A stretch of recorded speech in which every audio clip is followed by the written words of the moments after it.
Ya. Ini sih dulu ngomongnya. Cina terusnya dengan budaya berbentuk. Nah, Cina. Jadi itu jadi itu. Assalamualaikum warahmatullahi wabarakatuh. Waalaikumsalam warahmatullahi wabarakatuh. Alhamdulillah hari ini bisa mengadakan diseminasi aksi nyata di modul 1.4 yaitu budaya positif. Sebelumnya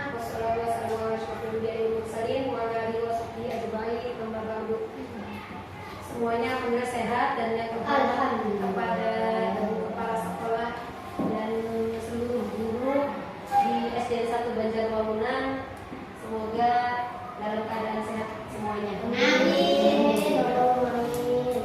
Hari ini ada tugas dari pendidikan guru penggerak yaitu di modul 1.4 untuk mensosialisasikan, istilah terkenalnya itu adalah mensosialisasikan bagaimana budaya positif.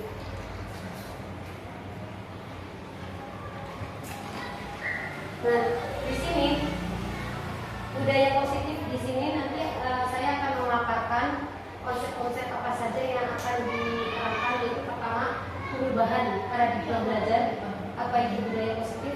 Kemudian ada juga istilah disiplin positif, kebutuhan dasar manusia, motivasi perilaku manusia, posisi kontrol restitusi, keyakinan kelas dan segitiga restitusi. Pembelajaran dengan paradigma baru. Pembelajaran paradigma baru dirancang berdasarkan prinsip pembelajaran yang terdiferensiasi, sehingga setiap siswa belajar sesuai dengan kebutuhan dari tahap perkembangannya untuk mewujudkan profil pelajar Pancasila.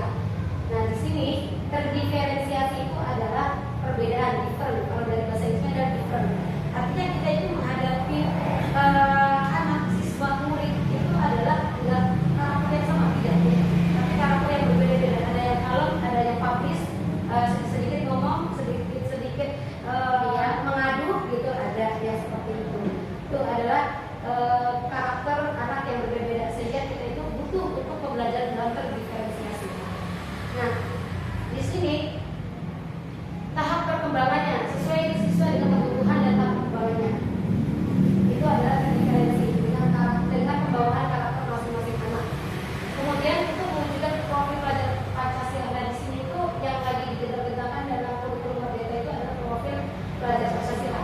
Salah satunya itu adalah berakhlak mulia, iman dan takwa, dan akhlak mulia yang salah satunya itu sudah dikepasnya dalam profil pelajar Pancasila. Jadi kelihatannya kelihatan agama tidak tercantum, tapi padahal di dalamnya itu sudah tercantum. Nah, kemudian berwawasan global, berbhinneka tunggal ika. Nah, itu juga salah satu profil pelajar Pancasila. Bagaimana kita asal muasal kita Indonesia apa, budaya Indonesia tidak dihilangkan. Makanya untuk profil pelajar Pancasilanya adalah mengedepankan karakter Pancasila kita yang sebagai warga Indonesia. Nah, lanjut. Nah, di sini untuk penjelasan lebih jelasnya, profil pelajar Pancasila itu adalah yang lebih jelasnya akhlak beragama, akhlak berbudi, akhlak kepada manusia, akhlak kepada alam, dan akhlak kepada bernegara. Ya, ini lebih kecil ya. Nah, kemudian di sini juga mandiri. Dituntut anak siswa itu adalah mandiri, kesadaran akan diri dan situasinya, kemudian regulasi sendiri. Artinya regulasi sendiri itu adalah lebih ke, kalau kita lebih introspeksi diri gitu, pintar-pintar introspeksi diri. Ya, kan kadang ada anak polos banget, nggak mau disalahkan dari seperti itu. Jadi anak juga harus belajar introspeksi diri gitu. Nah, kemudian kolaborasi. Nah, di sini penting banget karena yang namanya anak itu egonya masih tinggi. Gimana kalau misalkan kita sering memberikan pembelajaran secara berkelompok, karena kita mau dengan ini, tidak mau dengan A, sudah harus dengan B. Nah, itulah jadi profil pelajar Pancasila itu di dalamnya ada kolaborasi, kemudian kepedulian terhadap sesama dan saling berbagi. Lanjut, yaitu gagasan orisinal. Nah, anak juga harus dituntut untuk mengeluarkan gagasannya.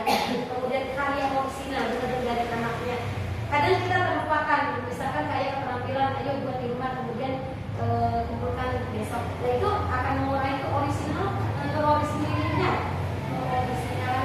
Nah, keoriginalannya itu mengurangi. Nah itulah kan perencanaannya harus matang-matang sedemikian rupa agar tidak dibawa ke rumah gitu. Untuk keterampilan yang memang apalagi kita perlu yang namanya penilaian proses ditutup di 2013. Nah kemudian keluasan berpikir dalam di sini artinya lebih memiliki alasan. Misalnya dia betul akan memiliki alasan, tidak bisa satu orang A aja, tapi dia harus keluasan kenapa mengambil tindakan seperti ini, dia bisa memberikan alasan tertentu gitu. Kemudian memperoleh dan proses informasi, cara memperolehnya, etikanya seperti itu. Nah kemudian dalam penawaran, refleksi dan evaluasi. Nah di sini refleksi. Sebenarnya di sini banyak istilah yang memang kayaknya kita nggak pernah melaksanainnya, tapi sebenarnya kita sudah melaksanakan. Cuma mengkubu-kubu atau kelompokan saya ini termasuknya sudah melakukan apa? Dan refleksi sebenarnya apa yang kamu pahami setelah pembelajaran tadi? Itu juga refleksi sebenarnya.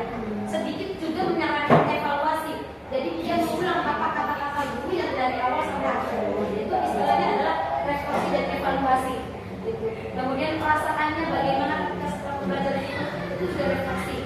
Nah, biasanya kita terlupakannya itu agar tidak diseringkan setiap hari. Misalkan karena akhirnya anak itu kadang malu berpendapat. Nah ini adalah kesempatan kita untuk anak itu lebih berani berpendapat, mengungkapkan perasaan itu di sesi refleksi. Biasanya di akhir pembelajaran itu ada refleksi seperti itu. Nah, mengenal dan menghargai budaya. Alhamdulillah di sini Ibu Nia juga ada tarian dan gamelan. Salah satunya gamelan dasar dan tari dasar itu sudah dikenali dengan kepada anak. Jadi untuk mengenal dan menghargai budaya, contoh kita juga sudah melakukan komunikasi dan interaksi antar budaya. Komunikasi dan interaksi antar budaya. Nah, di sini juga termasuknya budaya lokal antara Banjar dengan mundi pesisir juga akan berbeda. Dan itu juga perlu. Bagaimana pembelajaran yang kebutuhan profil pelajaran sebenarnya termuncul. Mungkin dengan adanya seperti ini bisa terkuat atau ternyang-nyang nanti pembelajarannya. Coba kita punya teman di mundi pesisir 1 kita kondisinya kita dibanding ke sana. Nah budaya itu, nah itu hal kecilnya aja seperti itu, yaitu mengenal dan menghargai budaya. Komunikasi dan interaksi antar budaya sama hal seperti itu, menghargai interaksi, refleksi dan tanggung jawab. Nah di sini berkebinekaan di mana-mana refleksi itu akan muncul ya, lebih banyak refleksi karena perlu sekali tanggapan, pendapat, perasaan itu perlu tertuang. Berkeadilan sosial. Nah ini berkebinekaan global juga adalah berkeadilan sosial, di mana kita bisa melakukan kegiatan apa yang memang kita munculkan bagaimana anak itu dalam sikap keadilan sosialnya bagaimana. Kita bebas dengan cara apapun lah, pembelajarannya seperti apa, kegiatannya apa, tapi dalam kita tercatat akan menuangkan atau menekankan keadilan sosial anak itu sejauh mana, seperti itu.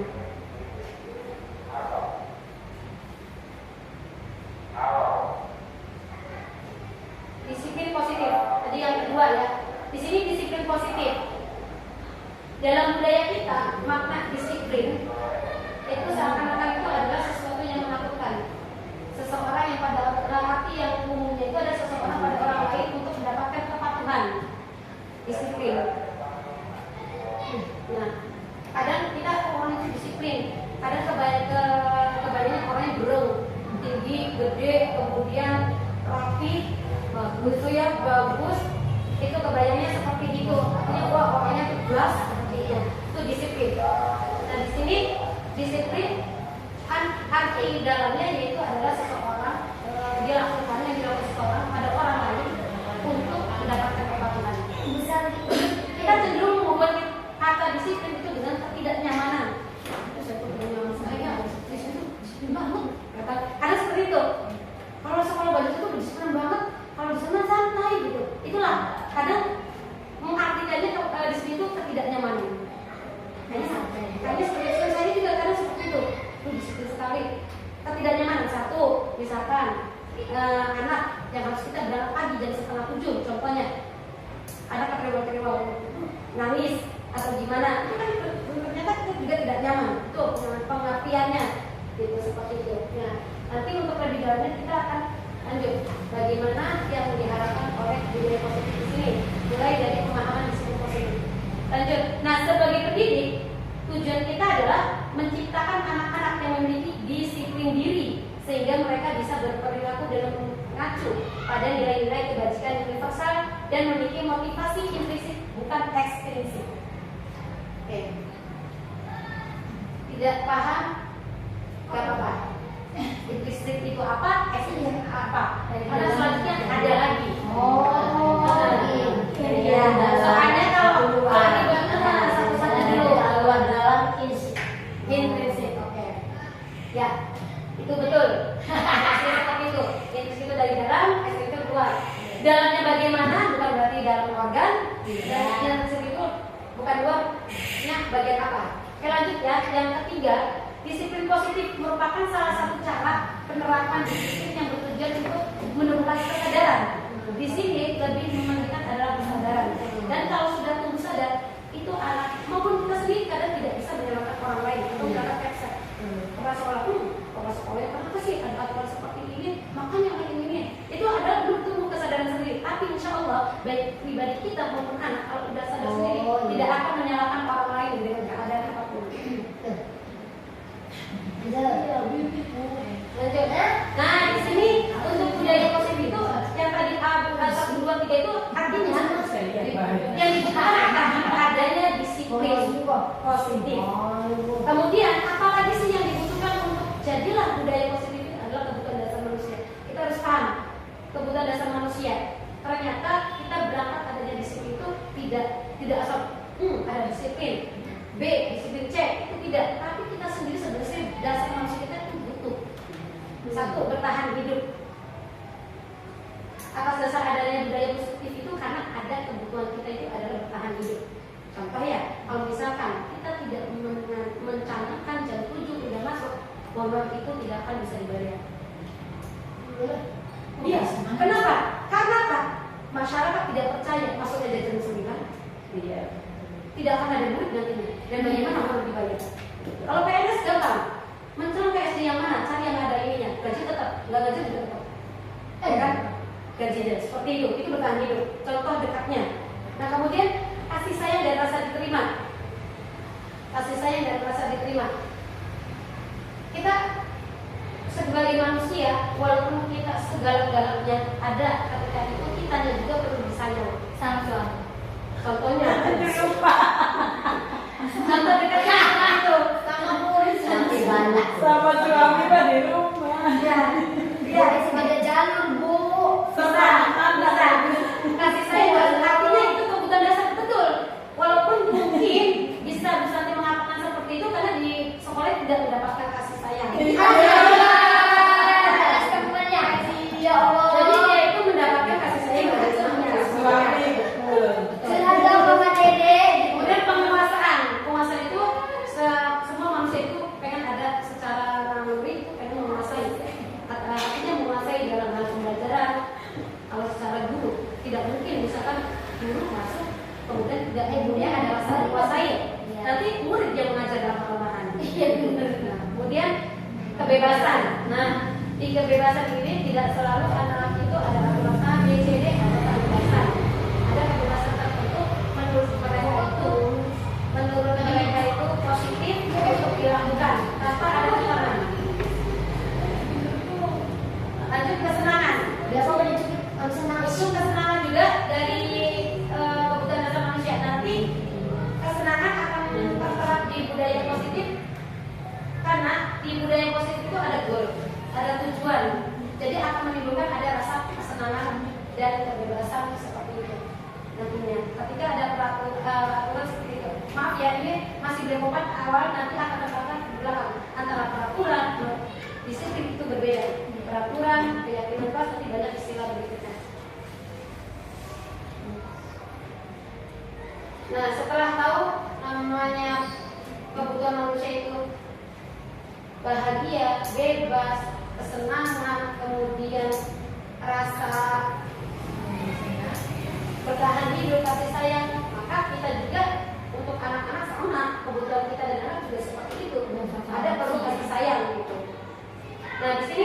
Motivasi, perlu adanya motivasi untuk terapkannya budaya positif. Motivasi perilaku manusia. Motivasi merupakan dorongan yang timbul pada diri seseorang yang secara sadar atau tidak sadar untuk melakukan suatu tindakan dengan tujuan tertentu, menghindari ketidaknyamanan dan hukuman. Tindakannya ada yang menghindari ketidaknyamanan, terdorongnya saya menghindari ketidaknyamanan, akhirnya termotivasi untuk melakukan A misalkan. Murid melakukan disiplin diri karena dia takut dihukum. Ini merupakan motivasi ekstrinsik. Nah, dari luar, pengaruh dari luar. Tadi dalam hal intrinsik dan ekstrinsik tidak paham. Di sini ekstrinsik itu adalah pengaruh dari luar, dari orang lain, dari teman, dari lingkungannya. Nah, kemudian mendapatkan tujuannya, motivasi itu bisa timbul dari karena mendapatkan imbalan atau penghargaan dari orang lain. Murid melakukan disiplin diri karena dia ingin mendapat imbalan. Ini merupakan juga motivasi ekstrinsik. Itu kebanyakan dan secara dasar memang sudah banyak kelas seperti ini. Nah, yang kita inginkan dan kita harapkan itu adalah yang ketiga, motivasi yang karena motivasi muncul karena ada menghargai nilai-nilai kebajikan sendiri. Ya, murid melakukan disiplin diri karena sadar akan nilai kebajikan dirinya. Ini merupakan motivasi intrinsik. Artinya dia mau melakukan ketika dia tepat pada waktunya, dia lebih menghargai disiplin untuk tepat waktu karena tahu alasannya kebaikan dari pribadi diri sendirinya. Bahwa kalau misalnya tepat waktu ya berarti dia juga akan mendapatkan pelajaran dari awal. Gitu. Tidak ada yang tertinggal. Gitu. Oke. Saja. Konsep disiplin dengan identitas gagal. Inilah kalau dikelompokkan dengan hukuman dan penghargaan. Sebelum lanjut, briefing aja dulu ya. Kalau misalkan saya tangannya kanan, SDM benar satu kanan, yes. Kalau kiri, oke. Oke, 1, 2, 3. SDM benar satu, yes. Yes. Yes. SDM. Yes. Ya, tepuk tangan. Lanjut. Berarti yang tadi ketiga itu, yang dua itu dikelompokkannya adalah gagal. Termasuknya adalah gagal. Karena hukuman akan merasakan anak itu menyakitkan, tidak nyaman, murid takut, memaksa, murid menyembunyikan kesalahan, murid menjadi rendah diri. Betul seperti itu. Kemudian, kemudian penghargaan. Karena kita tidak sadar, karena lebih mudah ada penghargaan. Tidak efektif, merusak hubungan atau sifat diri, mematikan kreativitas, memukul dengan sistem ranking, merampas hak menghargai dirinya. Jadi karena ada menghargai eksternalnya, tidak menghargai dirinya. Bahwa dia itu kalau misalkan bukan penghargaan, ketika dia goal bisa pada tepat waktu, itu akan merasa beda rasanya, akan merasa menghargai diri. Oke, saya itu bisa lagi ternyata. Dan saya itu ternyata lebih senang, gurunya lebih senang, lebih suka sama saya seperti itu. Tapi kalau ketika penghargaan yang diberikan udah sebatas mendapatkan penghargaan, misalkan mendapatkan buku baru dari gurunya pada tepat waktu, atau misalkan ya sebatas dapat buku saja. Tapi terlupakan bahwa kelebihan pribadi dia, usaha dia ketika berusaha untuk dunia.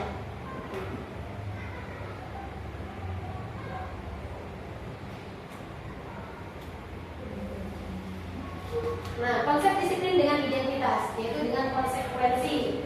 Nah, penguatan jangka pendek. Apa konsekuensi penguatan jangka pendek? Karena ya dengan dilakukannya suatu tindakan dengan konsekuensi tertentu, setelah itu dilakukan, maka selesailah gugur seperti itu. Tapi kalau misalkan restitusi, itu adalah selamanya, karena kesadarannya itu berangkatnya dari anaknya sendiri. Oke, dari konsekuensi dulu ya. Penguatan jangka pendek perlu monitoring berkelanjutan. Gurunya itu berarti kalau misalkan ada perbedaan di anak tertentu, apakah sudah mengikuti aturan gurunya, sejauh mana melakukan disiplin tersebut, itu harus monitoring. Tidak sampai satu sudah aja seperti itu. Nah, kemudian stimulus, ada respon gurunya merespon antara yang mengikuti disiplin dengan yang tidak juga harus ada perbedaan. Artinya kita perbedaan ada respon. Murid menghormati peraturan. Konsekuensi biasanya itu dilakukannya adanya kesepakatan bahwa nanti sanksinya apa. Tanpa kalau hukuman itu adalah satu yang menentukan guru saja. Tapi kalau konsekuensi itu kesepakatan bersama sama muridnya. Kalau tidak melakukan A maka akan apa? Itu kesepakatan. Ada kesepakatan apa akan menjadi konsekuensi seperti itu. Kehilangan waktu untuk merenungi kesalahan. Kenapa? Enggak kerja waktunya ketika sudah masa jadi udahlah, dosa saya sudah selesai, salah saya sudah selesai. Seperti itu. Tapi kalau restitusi itu bertanggung jawab untuk perilakunya. Jadi dia menjawab kalau misalkan melakukan kesalahan seperti ini, silakan dipancing anaknya. Kira-kira apa ya untuk memperbaiki kesalahan kamu? Misalkan, oh iya Bu, saya berarti tidak boleh tidur jam 10 hari ini, jam 9 atau jam 8. Itu dia sendiri yang memberikan solusi, bukan memberikan hukumannya apa, tapi memberikan solusi sendiri. Munculnya dari murid sendiri. Nah, kemudian fokus pada pemecahan masalah jangka panjang. Akhirnya kan akan menjadi budaya. Artinya membudaya. Gimana arti kata membudaya itu? Ya selamanya akan terpatri dalam perilaku dianya lebih positif. Murid menghormati dirinya dan orang lain. Teori menghormati diri dan orang lain. Kalau misalnya contoh ketika dapat hukuman akan dendam anak itu. Coba saya juga akan mencari kesalahan orang lain. Itu biasanya.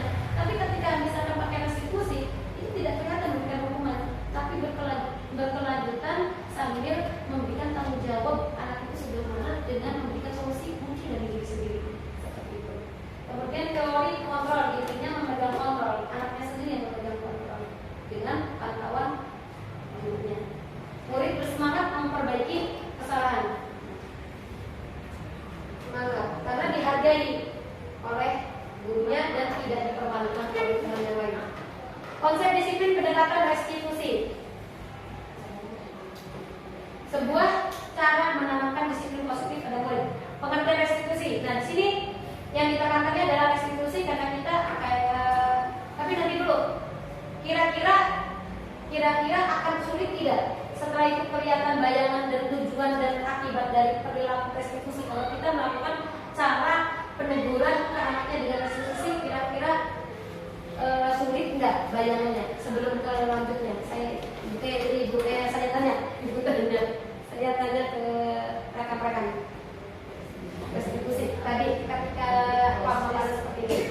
Kira-kira kalau misalkan melaksanakan seperti ini tuh berat tidak, kemudian sulit tidak, seperti itu. Sampai sini deh, ada pertanyaan? Lebih ini ada pertanyaan barangkali.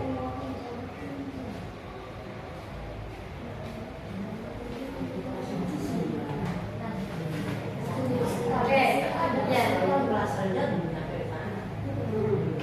Ini kelas atas belum banyak jauh ya? Iya, kan? Untuk kelas atas juga kemungkinan masih di bawah ya, belum tidak semuanya siswa itu kan.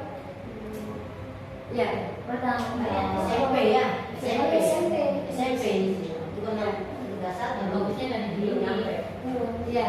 Iya, Betul, bagusnya betul. Kata Bu Mai betul. Mulai dari diri ini, tapi kita juga tidak. Tapi yang lainnya pertanyaan dari apa namanya? Tanggapan dari Bu Asri dengan Ibu Satiri itu betul karena kelas rendah. Tapi kita juga tidak bisa meninggalkan restitusi. Tapi bukan berarti kita meninggalkan restitusi. Bisa dipakai. Kita optimisnya apa? Itu adalah bertanggung jawab untuk perilakunya jangka panjang. Iya, Pelan-pelan. Ya, dengan gaya kerendahan kelasnya, dengan gaya kelas rendahnya. Insya Allah mudah-mudahan ya, maksudnya dengan adanya budaya positif ini kita meninggalkan hukuman dengan penghargaan. Jadi kalau misalkan itu penghargaan bolehlah sewaktu-waktu, tapi kan kita juga akan kesulitan kalau begitu setiap ada ribut datang kita juga kepal. Iya. Dari tangan dia Iya, betul. Iya, bukan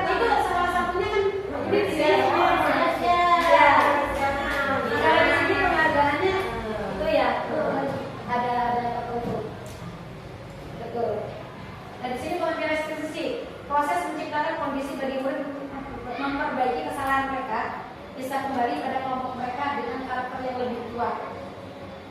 Nah, ada yang ketika sudah diskusi dengan muridnya, dengan gurunya akan kesalahan, kemudian solusinya apa, dia itu tidak akan membawa karakter bahwa rendah diri, merasa salah, itu saya melakukan kesalahan. Bahwa dia diyakini oleh gurunya bahwa bisa memberikan solusi untuk memberikan permasalahan sendiri. Kemudian ciri-ciri restitusi, bukan menebus kesalahan, namun belajar dari kesalahan. Mudah-mudahan dari salah itu tidak dilakukan kembali. Memperbaiki hubungan, kalau misalkan ada pertengkaran, ya mudah-mudahan dia memberikan solusi sendiri bagaimana dia ketika itu hubungan dari pertengkaran bisa tidak bertanggung. Kemudian tawaran bukan paksaan, menawarkan bagaimana ya kalau misalkan solusinya begini, kita harus bisa menawarkan, dan itu akan keputusan kepada muridnya, harus belajar seperti itu, dan insya Allah pasti ada. Apalagi masa kedua itu udah punya bahasa yang panjang walaupun belum apa. Nah, kemudian menuntut untuk melihat ke dalam diri. Nah, menuntut ke dalam diri, ketika dia memberikan solusi, dia juga mengukur pribadi dirinya, dia itu mampu tidak ya. Mencari kebutuhan dasar yang berdasarkan tindakan. Fokus pada karakter, mencari kebutuhan dasar yang berdasarkan tindakan. Nah, dan ketika itu pasti ada komunikasi seperti ini. Kenapa sih melakukan hal seperti itu? Dan mungkin misalkan kayaknya diambil karena kebutuhannya perlu butuh kebutuhan egoistik. Karena memang ada berdasar seperti itu. Dia mendasari adanya suatu tindakan, mencari kebutuhan dasar yang mendasari tindakan. Dasar dari mendasari tindakan. Kenapa melakukan itu? Karena ini. Nah, bagaimana solusinya deh? Jadi saling mendasari.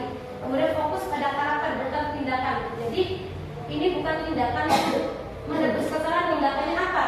Ketika setelah melakukan kesalahan ini kamu harus melakukan apa? Bukan.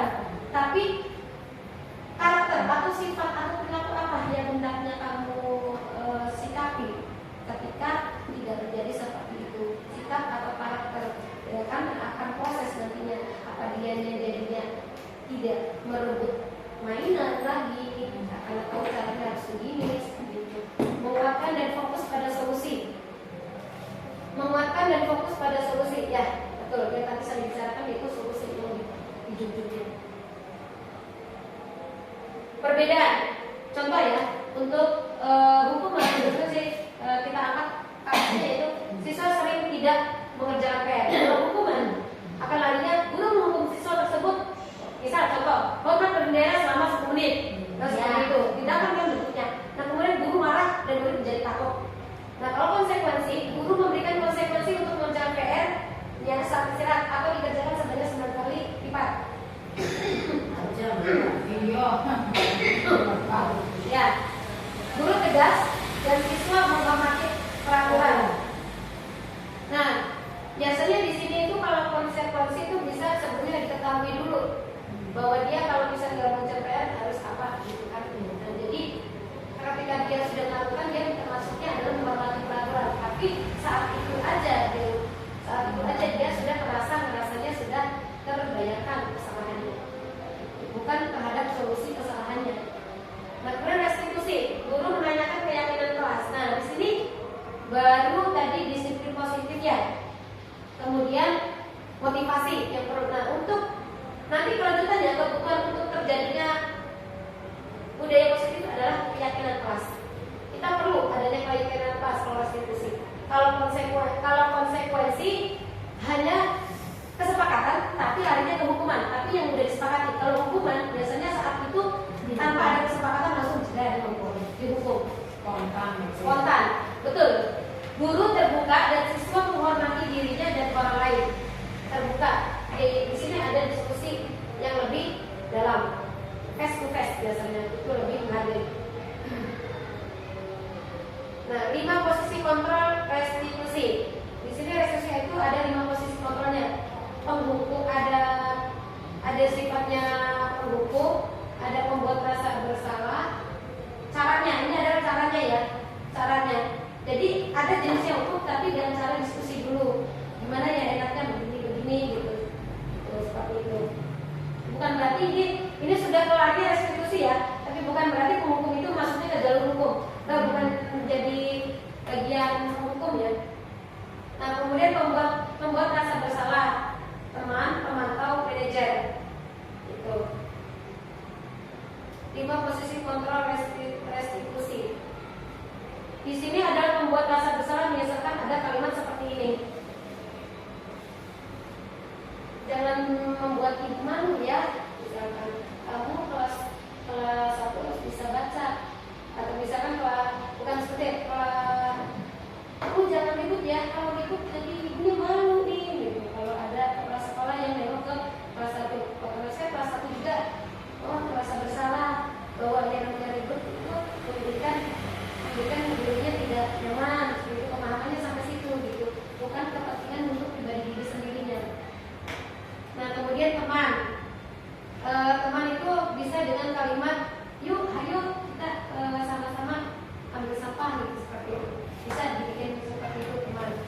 Nah, kalau misalnya ini sebenarnya bisa berbarengan ya. Misalnya kita ada hukuman, tapi adanya penekanan, misalkan ada tuntutan itu kesalahannya apa, sehingga itu anak itu bersalah, kemudian kita raih lagi sebagai teman, bisa berbarengan. Nggak bisa bisa secara berbarengan bisa.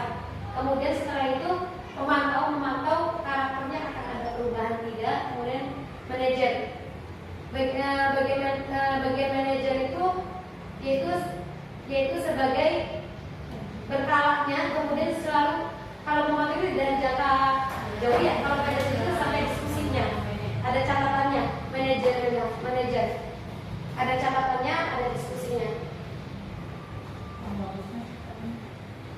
Contoh penerapan 5 posisi kontrol hukum: patuhi aturan sekolah, lalu berdiri di depan barisan. Membuat rasa besar, berapa kali Bu Guru harus memberitahu kamu, Bu Guru kecewa sama kamu.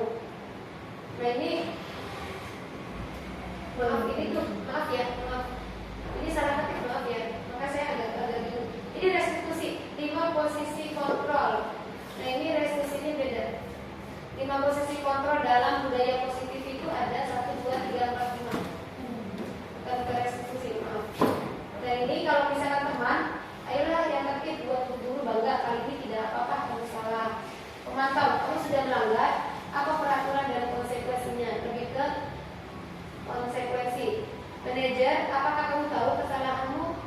Kira-kira bagaimana kamu akan memperbaiki kesalahan ini?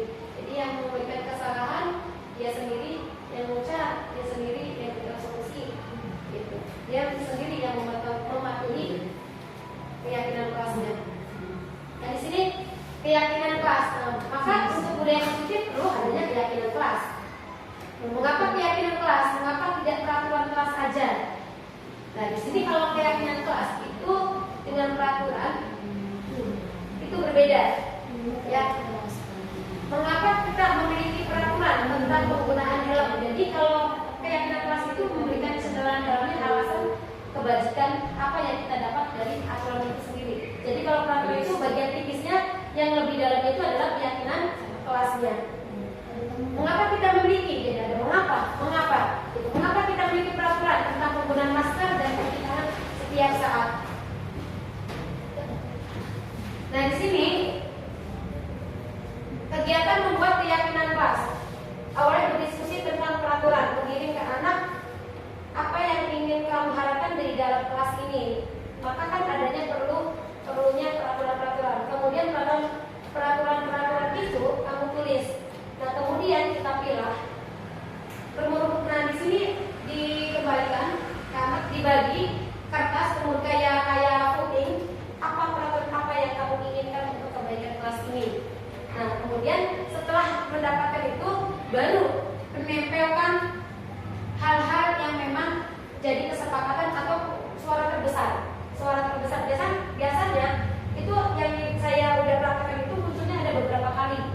Ternyata ya itulah yang sering misalkan baju dimasukkan ke celana, ke rok dan memakai sabuk.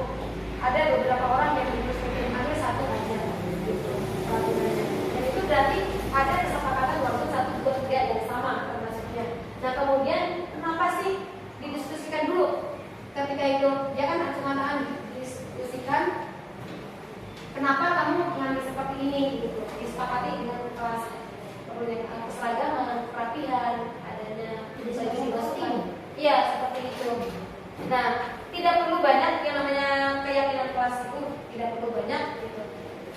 Cukup berapa itu? Ya sekitar minimal itu 8 atau 6 keyakinan kelas. Menerapkan keyakinan di kelas sehingga sewaktu-waktu setiap hari tahu sadar diri keyakinan kelas yang kita buat itu ini A, B, C, D, E, F.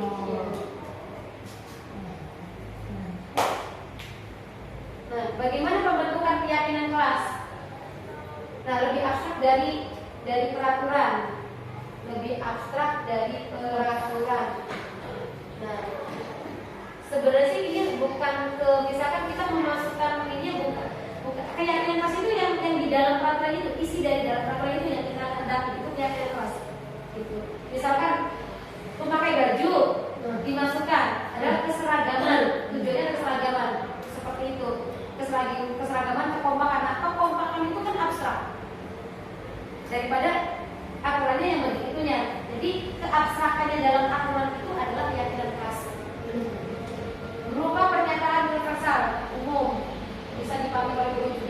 dibuat dalam bentuk positif. Ya, itu kebaikan. Kan untuk positif paham lah. Di sini positif dan negatifnya gimana bisa. Nah, kemudian sedikit saja agar menjadi ingat, tidak mesti banyak. Tuh. Misalnya kita 3 poin aja. Ya, tidak apa-apa. Yang penting itu memberikan karakter anak. Satu. Nah, kemudian sesuai dengan kondisi kelas dan sekolah agar mudah diterapkan.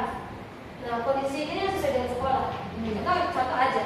Karena sekolah itu menerapkan kebiasaan perlu tepat waktu, maka kita juga salah satunya yang namanya keyakinan kelas kita terapkan untuk masuk jam 7. Atau misalkan kalau jam 7 sudah mulai kebiasaan, kita guru kelasnya berarti memberikan keyakinan kelas bahwa setengah 7 sudah ada di dalam sekolah ya. Semua warga kelas atau sekolah dilibatkan saat membuat. Nah, kalau misalnya kita dalam kelas, berarti semua siswa yang ada di dalam itu ya melakukan atau menyimak bahwa keyakinan kelasnya apa aja yang ditentukan. Kalau sekolah berarti warga sekolah, kepala sekolah, guru, komite, orang tua, seperti itu. Kalau orang tua komite gurunya, bukan warga sekolah, berarti kepala sekolah, guru-guru dan penjaga. Contoh penerapan 5 posisi kontrol. Nah, dari segitiga restitusi, yaitu dari tahap yang biasa kita semua akan melakukan hal terbaik yang bisa kita lakukan. Menstabilkan identitas. Biasanya kitanya juga menstabilkan identitas itu adalah menstabilkan alasan diundang.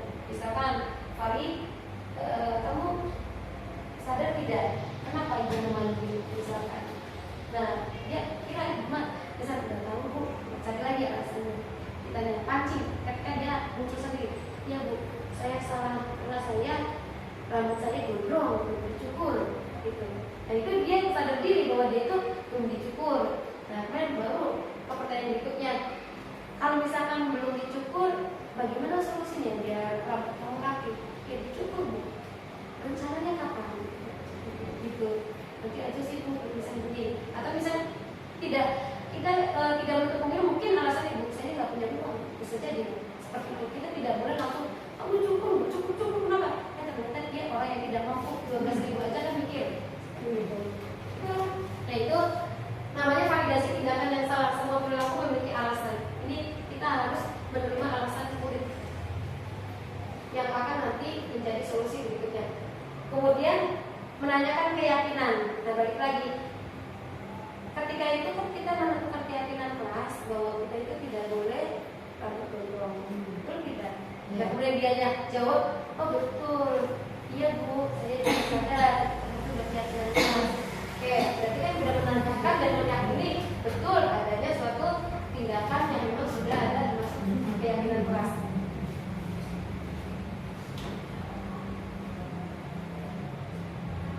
Oke, di sini dalam kesimpulannya, dalam penerapan program disiplin positif, hendaknya guru memiliki standar kepribadian. Standar kepribadian sebenarnya luas sekali ya. Artinya kesadaran diri dalam disiplinnya. Kan nggak mungkin kalau misalkan kita memberikan keyakinan kelas, kedisiplinan, budaya positif kepada anak, kita aja belum disiplin. Nah kita juga harus ada standar kepribadian profesional dan sosial yang baik, di mana guru mampu berefleksi kepada posisi kontrolnya saat ini, bagaimana berjalan dirinya sebagai seorang among, posisi manajer ya, yang menuntut murid-murid menjadi insan yang mandiri, menjaga bertanggung jawab. Ada yang ditanyakan?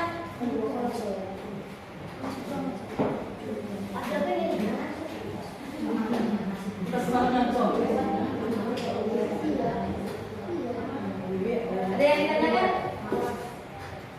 Mengangkat Ibu Vivi, Ibu menanyakan.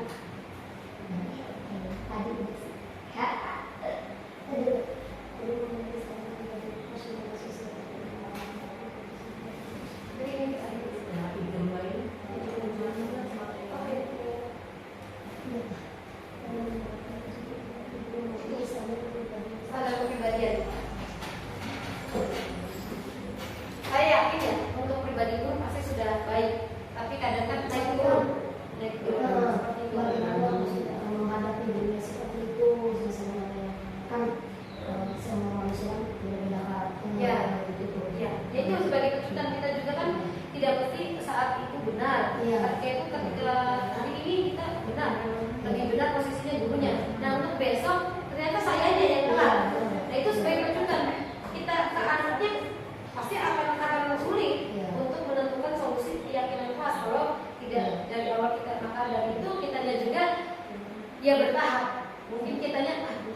bisa berkomunikasi, kita juga lebih baik lagi seperti itu. Tidak menyalahi guru tersebut, yaitu berawal dari standar pribadinya, saling berproses untuk lebih baik.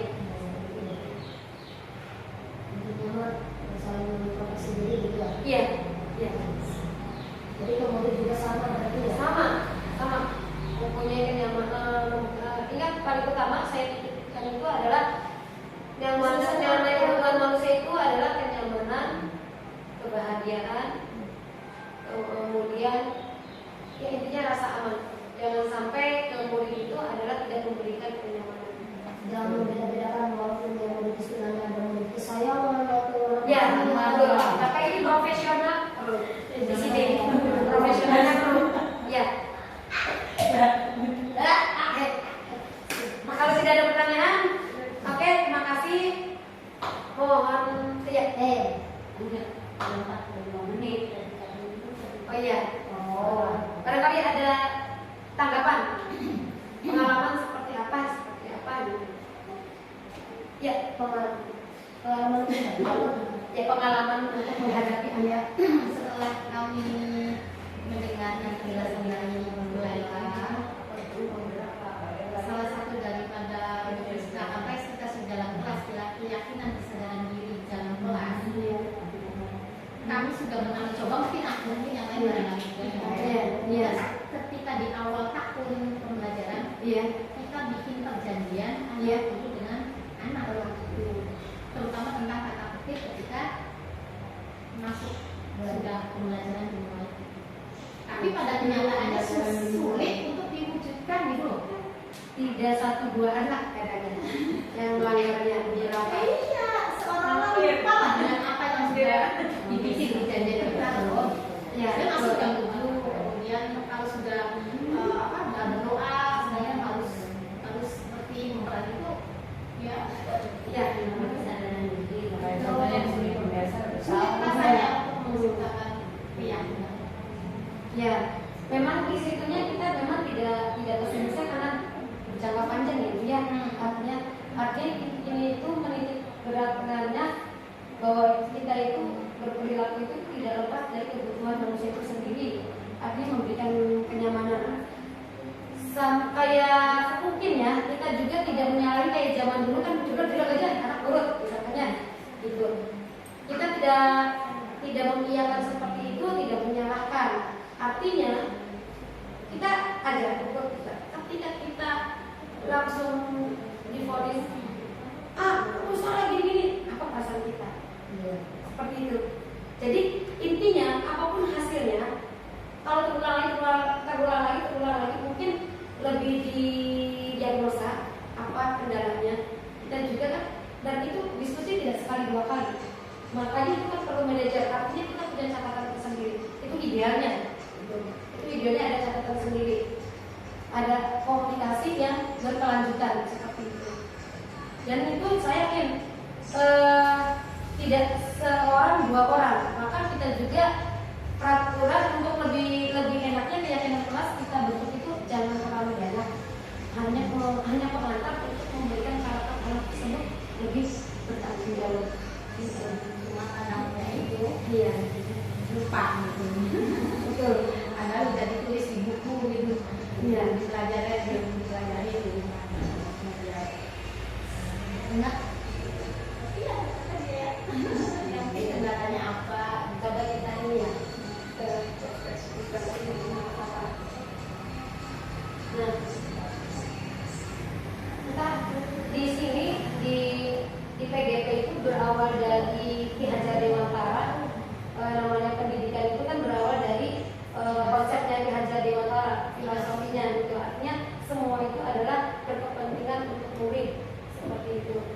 Dan itu tidak membeda-bedakan. Awalnya lagi belum ada Ki Hajar Dewantara, itu yang namanya pendidikan itu adalah bagi orang-orang murah seperti itu.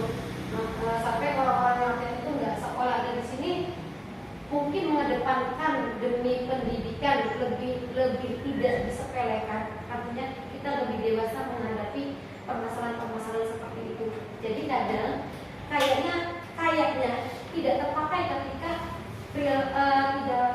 tidak begitu ini. Kalau misalkan jebret kelihatan kayak patut, tapi dalamnya sakit, takutnya seperti itu. Iya. Jadi kita optimis aja, bukan berarti itu anak oke dalam secara permulaan dia itu nggak tahu, tapi dia itu bangga kepada gurunya, sabar, satu, sadar sebenarnya, tapi mungkin dia belum bisa melakukan apa yang diinginkan gurunya. Iya. Jadi optimis aja, insya Allah untuk jangka panjangnya itu tidak mendolkan anak. Artinya takutnya, contoh ya kalau misalnya sampai yang namanya kekerasan keluar kan sampai ke kepanjangan juga anak itu mengingatku. Nah itu kita berbalik. Ya mudah-mudahan yang keingatannya itu bukan kasar kita, tapi lembut kita untuk mengarahkan dia itu sampai ke depan, sampai dia tuanya itu sampai dengan disiplinnya. Amin. Karena kita yang dibutuhkannya adalah A menjadi B-nya bukan, tapi harapan anaknya bisa begini.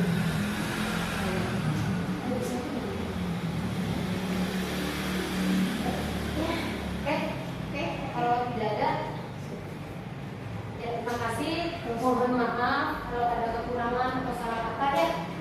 Dari kesempatan ini berkumpul di sini juga, alhamdulillah saya terbantu sekali untuk melaksanakan tugas ini. Sudah lama merancang kan, cuma nggak bisa karena kita prosesnya merger. Ya, terima kasih. Wassalamualaikum warahmatullahi wabarakatuh.